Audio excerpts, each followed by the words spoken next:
នាយក Miss Universe ថៃប្រើពាក្យសម្ដីគំរាមកំហែងបបរកញ្ញាមិចស៊ីកូនិងបបរកញ្ញាដទៃទៀតដែលចេញទាំងវងពីកម្មវិធី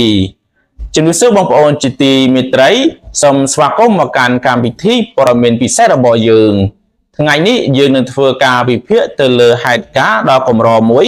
ដែលបានកើតឡើងនៅក្នុងពិភពនៃការប្រកួតបបរកញ្ញា Miss Universe ដែលកំពុងប្រព្រឹត្តទៅនៅក្នុងប្រទេសថៃហេតុការណ៍នេះបានបង្កឲ្យមានការភ្ញាក់ផ្អើលយ៉ាងខ្លាំងក្លាក៏ដូចជាការជជែកដេញដោលអំពីសិទ្ធិស្ត្រីនិងអាកប្បកិរិយារបស់ថ្នាក់ដឹកនាំ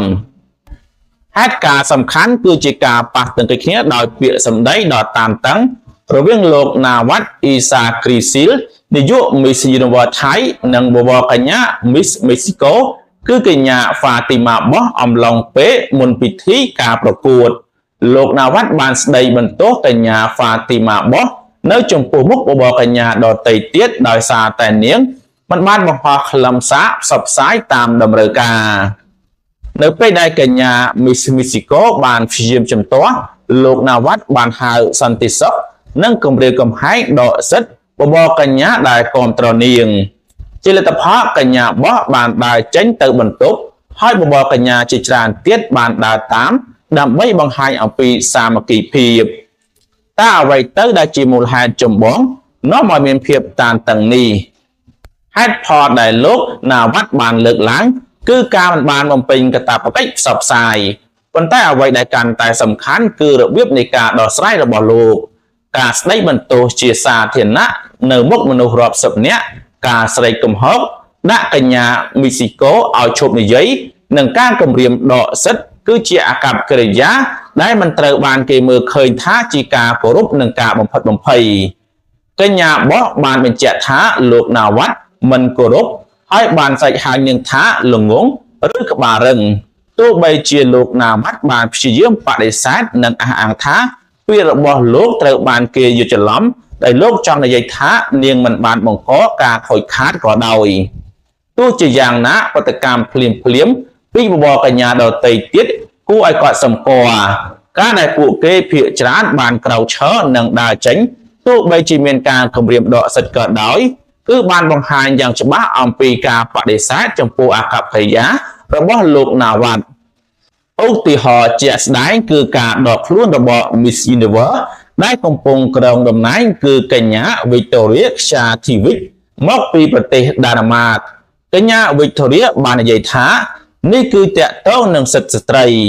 នេះមិនមែនជារបៀបដែលត្រូវដោះស្រាយបញ្ហានោះទេការធ្វើបាបក្មេងស្រីម្នាក់ទៀតគឺហួសពីការមិនគោរពហើយនោះជាមូលហេតុដែលខ្ញុំយកអាវធំរបស់ខ្ញុំហើយដើរចេញ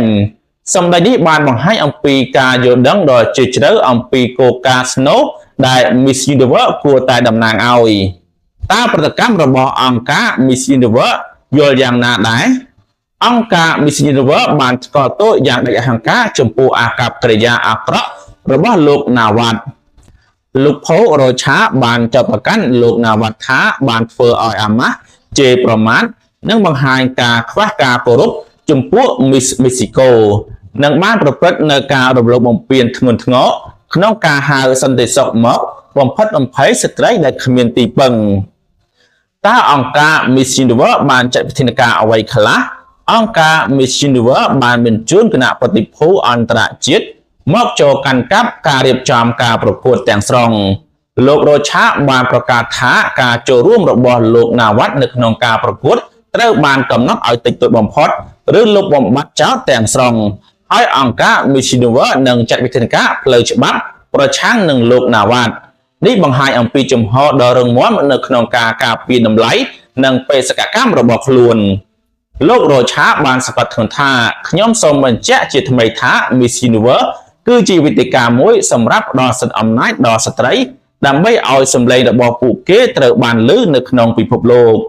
ការសង្កត់ធ្ងន់នេះមានន័យថាអាកប្បកិរិយារបស់លោកណាវ៉ាត់គឺផ្ទុយទាំងស្រុងនឹងបេសកកម្មរបស់អង្គការចំពោះលោកណាវ៉ាត់វិញលោកបានចេញសេចក្តីថ្លែងការណ៍សុំទោសនៅលើបណ្ដាញសង្គមដោយនិយាយថា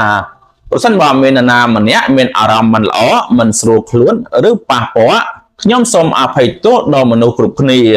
ខ្ញុំសូមទោសជាពិសេសចំពោះក្មេងស្រីដែលបានចូលរួម